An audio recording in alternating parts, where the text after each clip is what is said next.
Hi, this is Tamara Drake with UkiahValley.tv, bringing you the latest in news from around Mendocino County.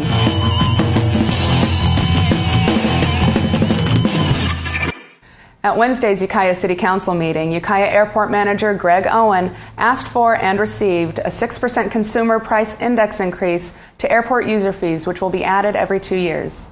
This issue is every 2 years. The former airport manager had wanted this to come forward to do the CPI increases for the airport user fees. The Airport Commission has reviewed this and would like to do the 6% increase this year. What was that? Was that a percent? Yeah, it was a 6% CPI increase. They did one in 2007, so this would be the every 2 years they were going to do these increases.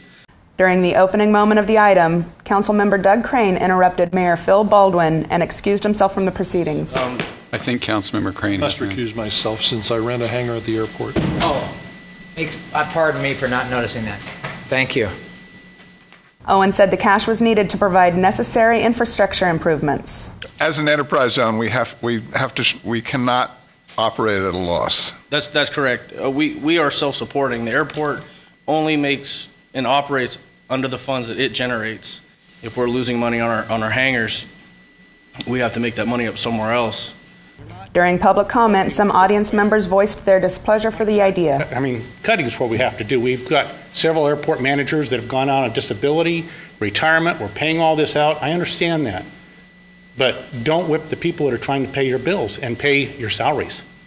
The city of Ukiah also falls under state law. And state law says that you cannot increase your fees over the cost of providing the service. Owen said the fee increase is needed and will generate several $1,000s of revenue for the airport. The added revenue for a year will be, on this increase, will be $5,640. With only 60% of the council seated for the item, the increase passed 3-0. Also at the City Council, City Attorney David Rapport introduced an ordinance pertaining to how local mobile home park owners charge their tenants for water and sewer service. Section 3963 of the draft ordinance does address penalties and remedies for violation, and it's divided into two different subsections. The first subsection makes it an infraction, and that would have to be enforced by the city issuing a citation. The second section, though, creates essentially a private civil remedy that any tenant or tenants association could pursue, and city could also pursue it, but any tenant or tenants association could pursue it, and that was put in there intentionally to make it possible for private interested parties to enforce the ordinance without having to wait for the city to do it. Complications on how rules would change things was the source of confusion for several council members and people in the audience. Is there a provision in here, and I missed it, for in the event that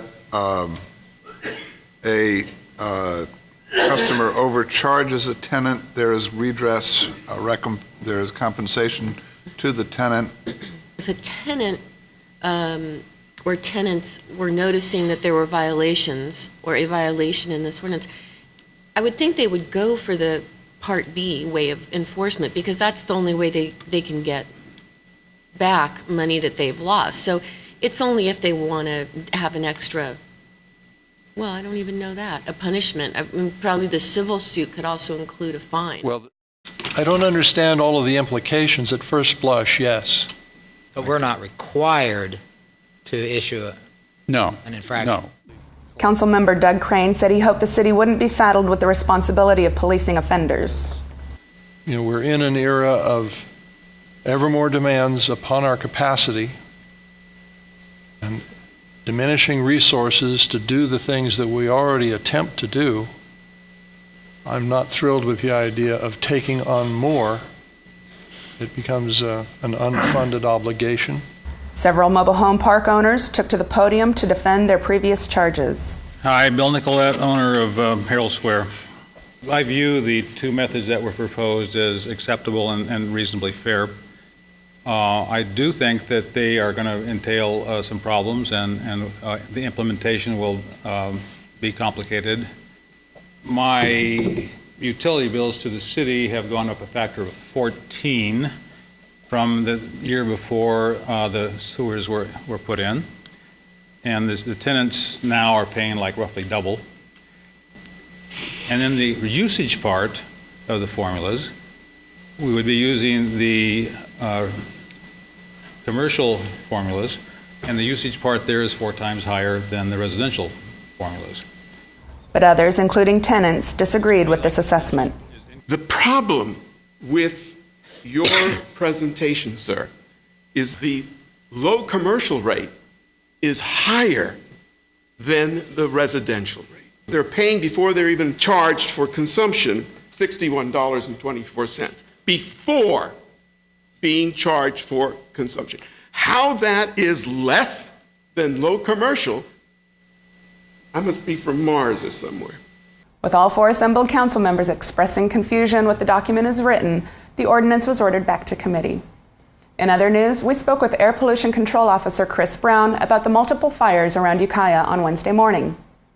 Well, today was the first burn day we've had in several weeks. We do have some folks who burn in the Western Hills above Ukiah. They work with the Ukiah Fire Department to do that because they're actually within city limits, but they need to have their fire clearances per the CDF standards. We ask people not to burn before 10 o'clock during the coldest months of the year, which we're in right now, but folks don't always comply with that. This is Tamara Drake with UkiahValley.tv. Check back often for more local news.